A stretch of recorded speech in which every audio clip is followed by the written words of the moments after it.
ये देखो चावलों का हलवा। तुमने कभी खाया है चावलों का हलवा? जी, मुराद भाई भी हमें असली चावल का हलवा खिलाने लेके गए थे, बहुत अच्छा था।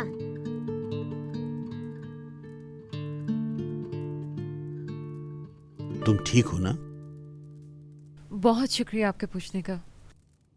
अल्लाह मुझे माफ नहीं करेगा, है ना? ये किसने कहा? माफ कर देगा क्या?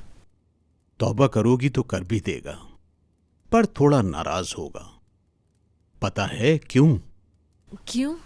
अल्लाह ने हमें जन्नत के बदले में खरीद लिया है मेरे प्यारे बच्चे। वो नाराज तो होगा कि उसकी दी हुई जान को किसी बंदे के लिए मारना चाहा। उसने भी यही कहा था।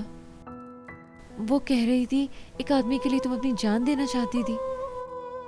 बहुत खूब कहा। जालिम होते हुए भी उसने अपनी जान नहीं ली। उसको कीमत पता है। लेकिन उसने मुझे उस जालिम से मिला दिया। नहीं, ऐसा नहीं किया होगा। उसने कहा तुमने विदात के लिए मुझे काट डाला। उसने हमसे कहा कि तुम में और विदात में कोई फर्क नहीं है। उसने नहीं समझा, पर उसकी बात गलत भी नहीं। अपना वजूद किसी के साथ बांध दोगी तो उसको और खुद को काट दोगी। मगर कैसे? उसको अगर इस फानी दुनिया की शर्त समझाओगी तो इसका मतलब है तुमने उसे मार दिया और खुद भी मर जाओगी और बेबस दिखोगी।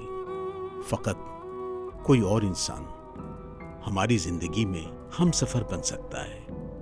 जिंदगी की शर्त नहीं। जिंदगी अमानत है बेटी। इसमें किसी किस्म की खयानत नहीं हो सकती। सही कहा ना?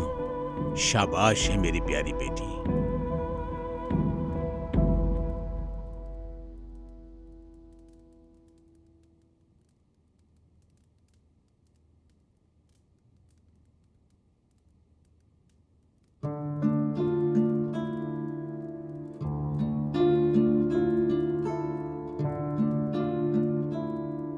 क्या एक और हलवा मिल सकता है मुझे? हाँ हाँ बिल्कुल, क्यों नहीं।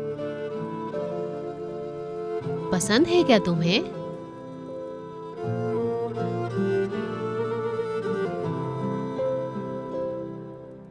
रो मत, ये बहुत मजेदार है।